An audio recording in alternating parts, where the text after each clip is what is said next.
ni ɲininkali anw ye kuma kɛ ninnu ka kosɛbɛ ka tɛmɛ I b'a sɔrɔ aw tun ma an ka dɛrɛsu muwataba o wagati fana tɛmɛna ko min ye sunkalo ko ye ko diɲɛ bɛɛ de kan ka sun ɲɔgɔn fɛ wa ou bien jamana kelen kelen n'i ka kalo yɛlɛ de don bon n'a sera ka kɛ kalo ye silama bɛɛ ye sunkalo kelen de ni ala y'o sira nɔgɔya ni kalo yɛra diɲɛ bɛɛ ka sun ɲɔgɔn fɛ diɲɛ bɛɛ ka min ɲɔgɔn fɛ o de ka ɲi o de ɲinini don parce que a bɛɛ ala kelen kalo ɲɛ kelen de ni kalo yɛra yɔrɔ o yɔrɔ diɲɛ yɔrɔ o yɔrɔ a ye diɲɛ fan to a b'aw ka sun ni kalo yɛra in sabatira aw fana bolo mais min ye jamana kelen kelen minnu ko jamana kelen kelen n'a kalo ye delila sabatilen de b'u fana bolo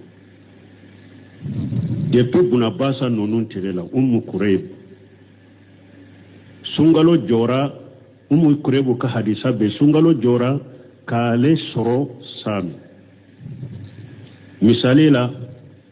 Saminkaw ye sunkalo ye juma olu ye sun daminɛ u sunna Kureyb ale nana Madina sunkalo laban Saminkaw ka kalo yele juma kalo dafara Kureyb ko Bunabas ma ako anw ye sunkalo damina Sami kalo yera juma Saminkaw sunna Mawiya fana yɛrɛ sunna bon kalo fana filɛ ka dafa Madinankaw aw fana ma min Bunabas ko aw ma kalo ye juma aw ye kalo ye sibiri de anw fana b'an ka jate de dafa hakaja amarna rasulullah sallallahu alaihi wasallam sumu liwriyatihi waftiru liwriyatihi ako ciden nya nyamranin de ako aye sunna ye kalo ye aka mi aye kalo ye an ye kalo ye ewa sibiri de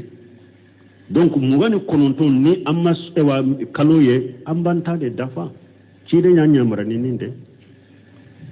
wala wode yato ikhtilafu al-matali shaykhul islam ibn taymiyyah ko shikata la mo ka kalo ye yoro te kelenya ako shikatola ako jiya jamano ka kalo ye yoro te kelenya donc wala ako ka kalo ye ni be bo nyogon koro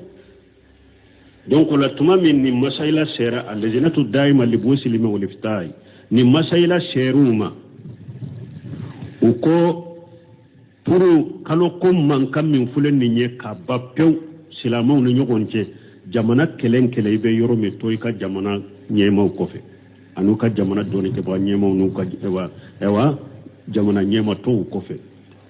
n'u ye kalo ɲini u ko a ye su I ka jamana nɔfɛ n'u ko a ye mi I ka jamana nɔfɛ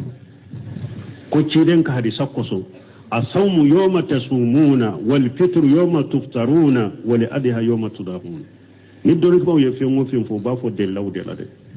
hadisa dɔ bɛ turumiji kɔnɔ ciden ko mɔgɔw sunna I bɛ jama min na u sunna dɔ min I su n'u minna dɔ min I min n'u y'u ka lahiya kantigɛ dɔ min I ka lahiya kantigɛ tuma min turumiji ye ni hadisa saraw a ko ni hadisa ye laɲini ye mun ye I bɛ jama min kɔrɔ I ka so ka fara jama kan I ka min ka fara jama kan tuma min tamamili minna kɔnɔ Sheikh Albani ko a ko ni kalo yɛra diɲɛ yɔrɔ o yɔrɔ a wajibira diɲɛ tɔ kan a ka sun kalo ye kalo kelen de tile ye tile kelen de mais tuma min Sheikh Albani ye nin fɔ mais a ko dɔ bɛ hadamadenw kana ɲinɛ o kɔ ciden ka hadisa dɔ bɛ hadamaden kana ɲinɛ o kɔ ale bolo ni kalo yɛra diɲɛ yɔrɔ kelen a bɛ diɲɛ tɔ bɛɛ kan a ka sun mais hadamadenw kana ɲinɛ yɔrɔ dɔ la الصوم يوم تصومون والفطر يوم تفطرون والأضحى يوم تضحون أقوم وكان ينني حديثكم إذا جمع منا نوصلنا يكسو نو منا يكمل أني فنا أكو عبد الله بن مسعود كحديثا مو كان ينكو تمامي كيدن تللا منا أيسالي قصريدي أبو بكر تلا يسالي قصريدي عمر تلا يدوبو سالي لدي Usmana tile kun fola ye dogo sallila na ka kalifa ya laba minna ye salli da fanani salli fanan la sarani safo tumami o fora Abdullah ibn Mas'ud ye ako inna lillahi wa inna ilayhi raji'un parce que ayake masibay mais tumami salli wakati nana Abdullah ibn Mas'ud sallira Usman anofe kanani salli anofe salli banne do ko ma ako kuma fole ko Usman ye salli dafa yire sagi kata alamade iyake masibay mais Usman ye nani salli yire sallira nofe kanani salla nofe ako alqilafu sar ako silamo ka ñogon soso ye fen jugu bari Usman kanani salli ne ka fo nte salli Usman nofe ne fana nin kadda mana jama kata kerefe alqilafu sar ako silamo ka ñogon soso ye ko jugu bade donc Cheikh Albani ko ako mugo ke janton yoro nonuna wala ibe jamana min kono nu sunna su nu minna mi nu yukalla yakante donc don ko ka kuma sale ni nyi wodela mais ni jiya be sera ka beaka ni kalo yera yoro kele jiya be kibariya be se ka sha bema ambe ka sun nu o sera ka ke akanyi ke mais ni o make la budda e wa sikata la komi buntema ya fo chogomi kalo yo yere utekelenye wala jamana kelen kato ika jamana nyema kofe kalo kala ika jamana jamala Cheikh Ibn Usaymin tumami mugo munun ko kalo ye kalo kelende iyado ale faqih ala istinbatuni fiquni famun no yale tumamu ko kalo ye kalo kelende ako basi tala parce que Cheikh Ibn Islam bunteme ka kuma inde sembentia ko kalo yoro te kelenye be ka to ika jamana kofe na ye na benna minna ni kalo yera kasu ni kalo yera kambi ako nu ko kalo ye kalo kelende ako tilete tile kelenya ni wa saudiya yu ka suntiga nya be tilela be segi suntiga ako yala yesiga ni saudiya be fajiri la wakati mi amba wajibi ajia to be ka fajiri salia kasoro fajiri tawfe yala ni saudiya mina amba wajibi ajia to be ka ko tile kelende be ka miwa mugo bora nyugo nkoro tilela chogoma ko be sega bo nyugo nkoro kalo fana lo chogola ke donc wala ka hakki mandam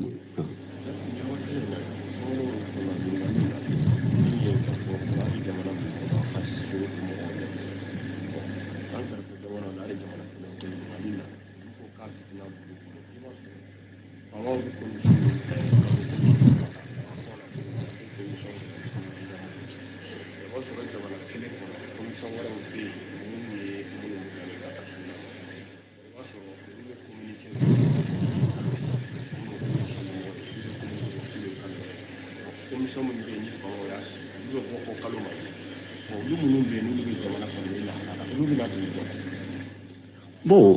ko do ko ulube jamana udola iba soro gouvernement be commission do sigi bidia mo de yo commission mo we bon iba soro sunna mo munun fana be ulu fana damana commission be bon ni sunna mo ko commission ko sisa kalo yera fama ka mo be se ka fo kalo ma yo ulu be mun fe abe masake munun kun koro abe to ulu ko fe Cheikh Burumbaji nyini karane na nyogona lejina daima we nyini kali nyogona na bila kata Nigerian ka ude nyini kali mpose uko an ka jamana la munun ba fo ko munun ye kalo ye fasiru de do iba sura unda lentu la fasiru de do o ba fo ulu de ye kalo ye uko ni jamana ko ni ya sabati ko kalo yera au kaso au masuni fasiru tay au suna de jamana ya ke sungalo ni kalo yera nu ko aye salli aw ma salli ko fasiku kama aw salli de jamana be de yake ewa salli fa maw ni jamana de yake salli abe salli no fe be mun fo oye wode ebe jamana min kono jama be fammi doron nu ye sungalo sabati aye su no fe nu ye eba mi kalo sabata aye su no fe na kera galo min ne fasika ni fengure minye munun ba nyema yala na nyema amma suliya be wulude ka me ciden ko ne ko sawmu yawma tasumuna jama famba sum ni yalaw ni aw ka sunna mo kam mo ye kalo sabati jamana famba be swade ne fo wa ube ni famo ye kalo sabati jamana fan chama be su duman no fe na ya sur ni famo ye kalo in sabati famo ye mo munun bilala nu ye kalo in sabati jamana jama chama be suni ode asawu yawma tasumuna abe su jama fan chama inde no fe Burumbaji nunu ye nunu jabi aw masu ko parce que fasiku ya ngwede aw sunna de jamana de yake sungalo aw ma mi ko parce que fasiku ya yede aw mina de ni jamana yake ko salli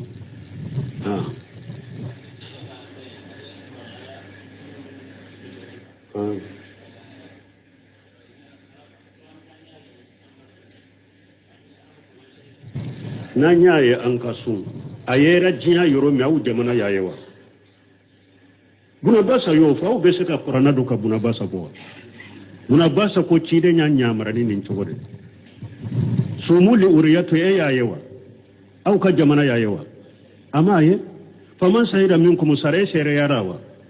sere ya koro inte femore o ikaye sere en koro de hadisa de bo tafsiriyo faman sayida minkum sahara kore munye kaye صوموا لأوريته وافتروا لأوريته هذه سادة يو توسيريو دونك أم بمين فويدي كبارون ني أو ما كبارون سباتيدو كبارون أم كريبو يا كبارون من فوي بنا باسا كبار يا بو بوا بنا باسا يا ميناوا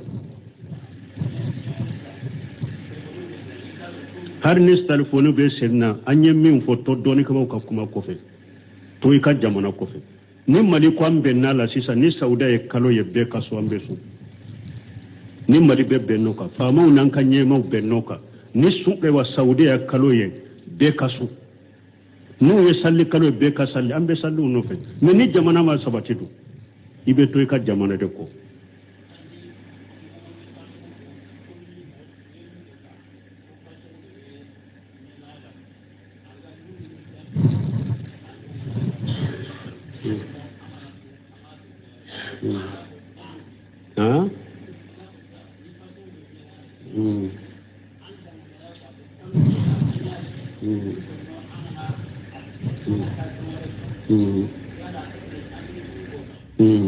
bon ni be jamana min kono hari e bolo kalo sabatira de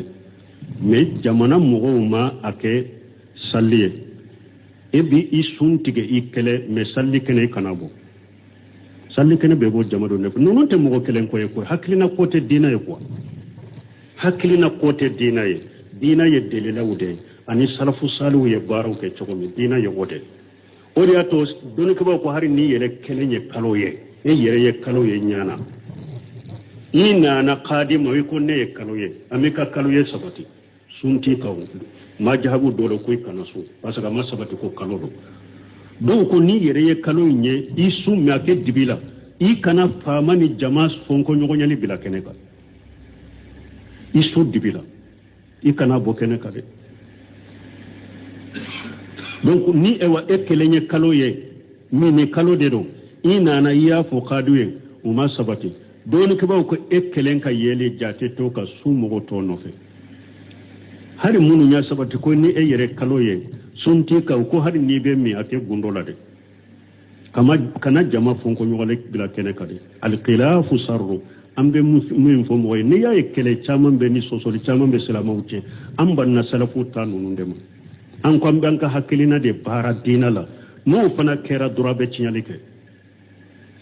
abe chinyalike ni masaila sani neka ewa su jamana nunu no fe ne ya bahasu de ke kosobe folo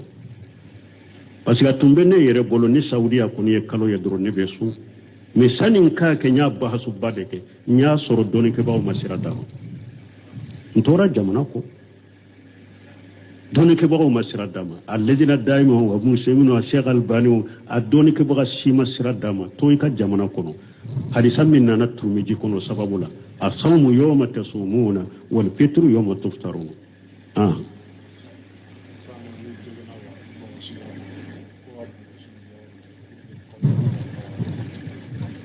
bon koni mogo mi bombo kolo yi jogira ko bombo si yoro do ka se ka di pour coller ka daka mana joli inte se ka frake pour fo bombo si yoro ka do be to ni darurai ad-daruratu tubihu mahjurat wa qad fasala lakum ma harrama alaykum illa ma udtirtum ilayhi ko darura abe fin haramu yare ladaga ala ko ne faranfansiya ke nyemuno haramu yauka nyu faranfansiya awye fonnaw hatagira haramu min kelila donc ni yeddarwa de basta la yorin be se kati pour jolin ka frate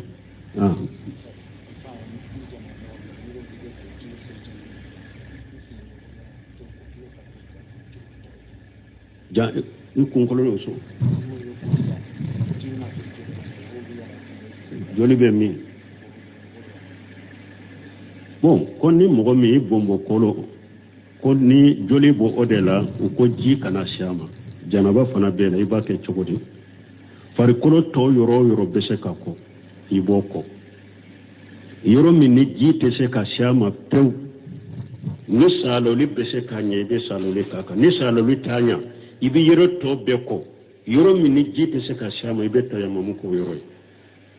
fokata joli suma ni bese ka janaba ko ibe fari kolo to yoro munun bese ka ko ibe uluko yoro min ni ji te se ka magala pew ibe tayama muko yoro ha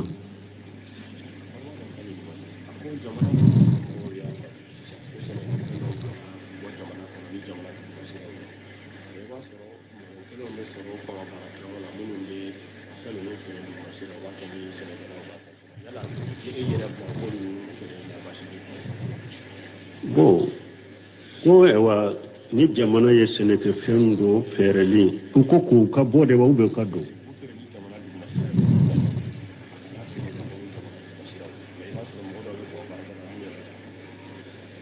ko ni jamana mogo ye seneke fendo pali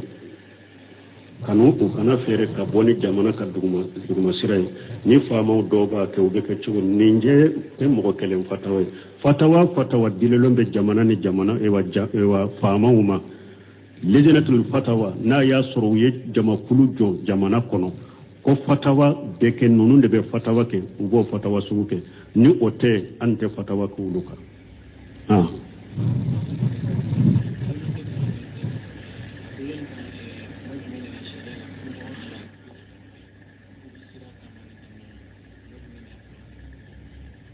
bon ko tuma duma furu nyogoma fula ube daga nyogonye furu nyogoma fula be daga nyogonye de ni furu siri dafalen kera anyo fo ya sinya jori jere fu mugo ko de fam furu siri dafalen nye munye mugo nani ka soro kene ka dogo yara chugo muso ka woli ju sigilen fule che fule ube che ka chiden fule koma banka jamano kono chugo ire teta ka furu siri yoro la ire teta furu siri yoro la ka ke ka kuma temene woli juche muso ka woli ju sigilen fule che ka chiden fule sere fula sigilen fule karasa an ka karasa ko a demuso abi ka demuso karasa nyin ka demuso karasa masina ndemuso min togo ye karasa nya dama che ka chiden ka fo anya minaye sere u ka fo ewa an fana sere ala ambora kalama furu sirila muso dagariye min nin kera furu sirila muso dagariye men nin ni make muso madagaye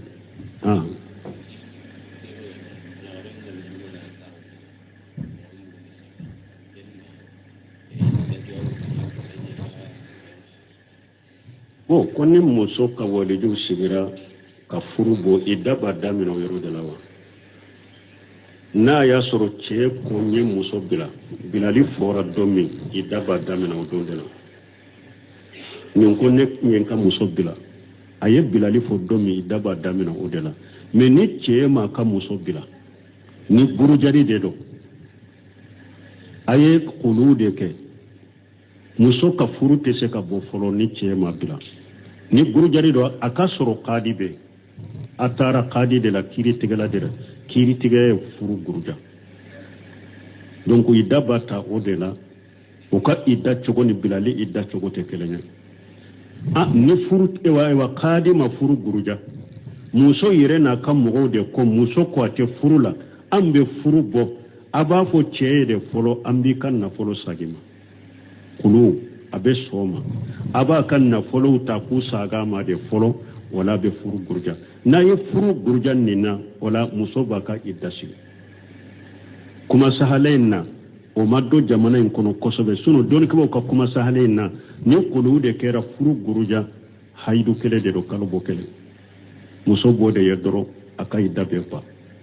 wala me komi o ma famure te majhabu dola abu bolo ewa komi majhabi maliki ale ba jate fo aka kalubo sabade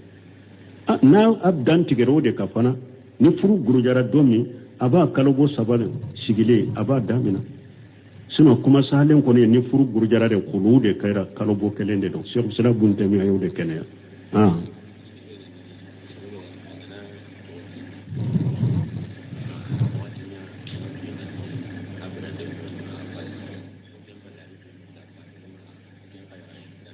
bon ni anya ni fana foya sinya joli joli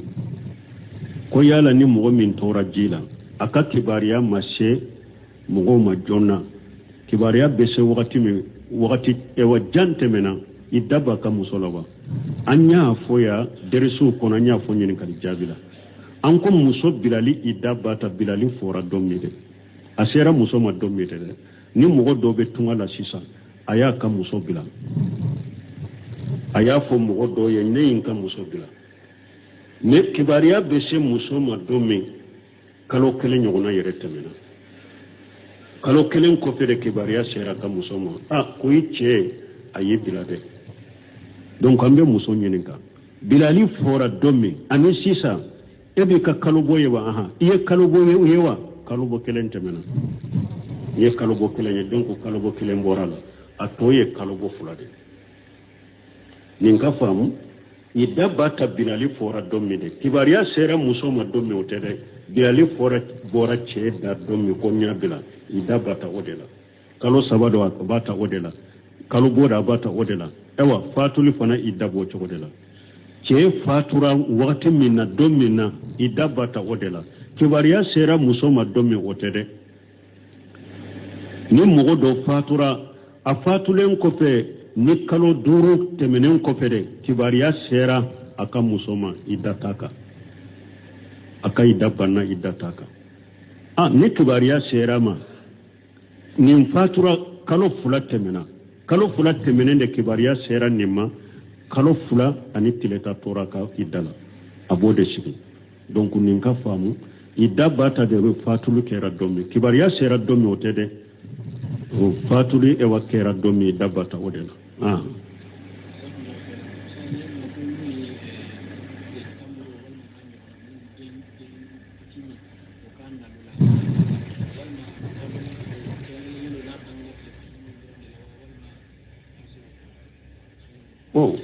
ko minye denyere ne ka tamaro du ka dan ka jido anaban kono obeke wakati juma awolo la domi abeko de la shebo tunkera chiden tilela ni mugo min kam muso jigina a jigina yoro mi dro abedden ta kata chiden fe ko chiden be tamaro nyime ka do na kan kono aba togofo abeko wate min fulen ninye yala min keli sababu ye munye yala sababu ye de tamaro ye fembari kalama de fenyumande do fentimine do o foro ka sedden kono ma sani ba nono kase parce que folo de kado den kono a wolo la domi de parce que akoro da folo de kado akade wa den kono kase furuma fembenye yala alla nyini yedewa tamaro timi mimbala ani hera mimbe tamaro o folo kase furula fembenye la nyini yedewa ni la nyini kera ode bebe shekake mais Abdul Muhsin Abadi akon ni na nyogona nanko abeke tamaro inde ka hera kama ani pentiminendo afolo ka se denka furuma nanko akera ode kama mogo bebe se ka ke me anyuma apange baka fula dola kelen ka ko parce que bana ka sisa na tara mogo doya a nyimi adakono parce que ibe e wa tamaro nyimi ka nyede aywa iba jide ke ibulonkonina ka tereke den na kono ako bana kacha na ya suru bana dobe mogo dola na yen ninge ka daji do den kono ka bana kana ta contaminer wala bange baka fula ka ke hari nan ko dabura tamaro inde kama bange baka fula ka ke me har bange baka fula dola kele min ba ke aka suru atige ba nyado ika anyime kanye parce que denyere ni minya agono aka dogo ni tamaro manyime kanye adobe se kata kale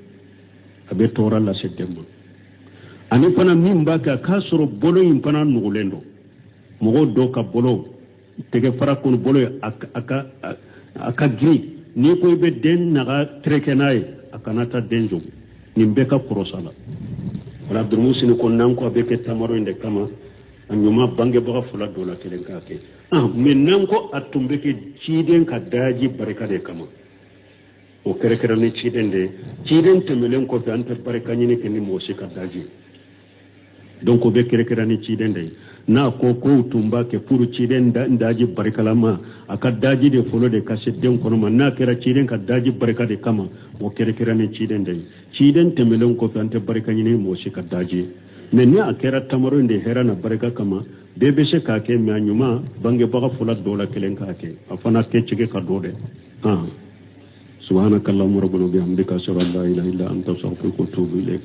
ni ɲininkali anw ye kuma kɛ ninnu kan kosɛbɛ ka tɛmɛ i b'a sɔrɔ aw tun ma an ka dɛrɛsu muwataba o wagati fana tɛmɛna ko min ye sunkalo ko ye ko diɲɛ bɛɛ de kan ka sun ɲɔgɔn fɛ wa ou bien jamana kelen n'i ka kalo yele de don bon n'a sera ka kɛ kalo ye silama bɛɛ ye sunkalo kelen de ni ala y'o sira nɔgɔya ni kalo yera diɲɛ bɛɛ ka sun ɲɔgɔn fɛ diɲɛ bɛɛ ka min ɲɔgɔn fɛ o de ka ɲi o de ɲininen don parce que a bɛɛ ye ala kelen kalo ɲɛ kelen de ni kalo yera yɔrɔ o yɔrɔ diɲɛ yɔrɔ o yɔrɔ a ye diɲɛ fan to a b'aw ka sun ni kalo yɛrɛ in sabatira aw fana bolo mais min ye jamana kelen minnu ko jamana kelen n'a kalo ye delila sabatilen de b'u fana bolo depuis Bunabasa ninnu tile la Kureyb sunkalo jɔra Kureyb ka hadisa bɛ sunkalo jɔra k'ale sɔrɔ Sami misali la Samin kaw ye sunkalo ye juma olu ye sun damina u sunna Kureyb ale nana Madina sunkalo laban Samin kaw ka kalo yele juma kalo dafara Kureyb ko Ibn Abbas ma ako anw ye sunkalo damina Sami kalo yera juma Samin kaw sunna Mawiya fana yɛrɛ sunna bon kalo fana filɛ ka dafa Madinankaw aw fana ma min Ibn Abbas ko aw ma kalo ye juma aw ye kalo ye sibiri de aw fana b'an ka jate de dafa hakaja amarna Rasulullah sallallahu alaihi wasallam sumu liwriyatihi waftiru liwriyatihi ako ciden ya nyamranin de ako aye sunna ye kalo ye aka mi aye kalo ye an ye kalo ye ewa sibiri de donc mugani kononton ni amma ewa kalo ye an banta de dafa ciden ya nyamranin de wala wode yato ikhtilafu limatali shaykhul islam ibn taymiyyah ko shikata la mugo ka kalo ye yoro te kelenya ako shikatola ako jiya jamano ka kalo ye yoro te kelenya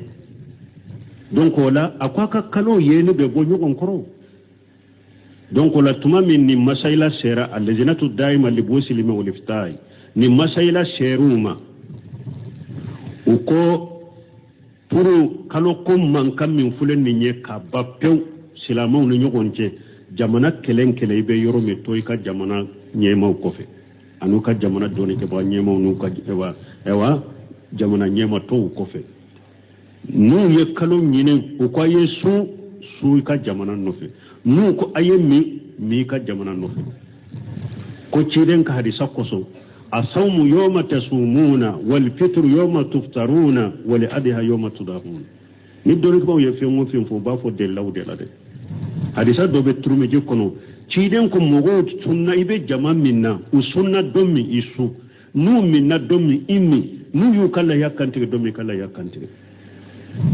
tumami trume je ni hadisa sarawu akonni hadisa la nyine munye ibe jama min koro ikasu kafara jama ka kammi kafara jama ka tumami tamamil minna kono Sheikh Albani ko akonni kalo yera jiya yoro a wajibra jiya toka akasun kalo ye kalo kelende tile kelende me tumami Sheikh Albani yen nimfo me akoko do be hadamadon kana nyinoko ciden ka hadisa do be hadamaden kana nyinoko ale bolo ni kalo yera jiya yoro kele awa abe jiya to beka akasun mais hadamadun kana nyina yoro dola asawm yawma tasumun wal fitru yawma tuftarun wal adha yawma tudahuna kum o kana nyina ni hadisa ko ibe jama minna ni sunna ikasu nu minna ikami ani fana ako abdullah ibn mas'ud ka hadisa mo kana nyina ko tumami ciden tilela minna aye salli qasaride abubakar tila aye salli asaride umaru tila yeddo bo salli la de usmana tile kun fola yeddo bo salli la na ka khalifa yalla ba minna aye salli da fanani salli fanan la asarani safo tumami o fora abdullah ibn mas'ud ye ako inna lillahi wa inna ilayhi raji'un parce que ayake masibay mais tumami salli wakati nana abdullah ibn mas'ud sallira usmana nofe kanani salli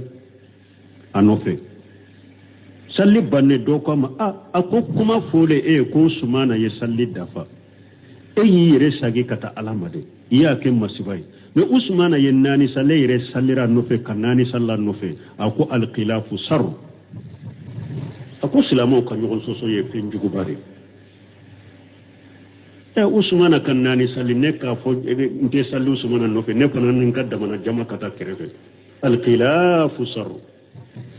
ako silamo kan yogon soso ye ko jugu bade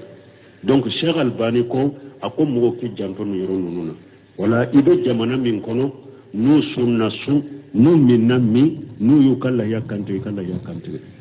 donc don ko ka kuma sale ni nyi wodela mais ni jiya be sera ka beaka ni kalo yera yoro kele jiya be kibariya be se ka sha bema ambe ka sun nu o sera ka ke akanyi ke mais ni o make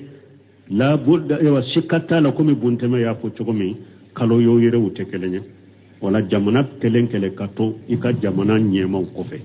kalo kala ika jamana jamala sheikh ibn usaymin tumami mugo munun ko kalo ye kalo kelende iyado ale faqih ala istinbatuni fiquni famun go yale tumamu ko kalo ye kalo kelende ako basitala parce que sheikh ibn islam bunteme ka kuma inde sembentia ko kalo yoro tekelenye be ka to ika jamana kofe na ye na benna minna ni kalo yera kasu ni kalo yera kambe ako nu ko kalo ye kalo kelende ako tilete tile kelenya ni wa saudiya yu ka suntiga nya be tilela be segi suntiga ako yala yesika ni saudiya be fajiri la wakati mi amba wajibi ajia to be ka fajiri salia kasoro fajiri tawfe yala ni saudiya mina amba wajibi ajia to be ka ko tile kelende be ka miwa mugo bora nyugo nkoro tilela chogoma ko be sega bo nyugo nkoro kalo fana lo chogola ke donc ala ka hakimanda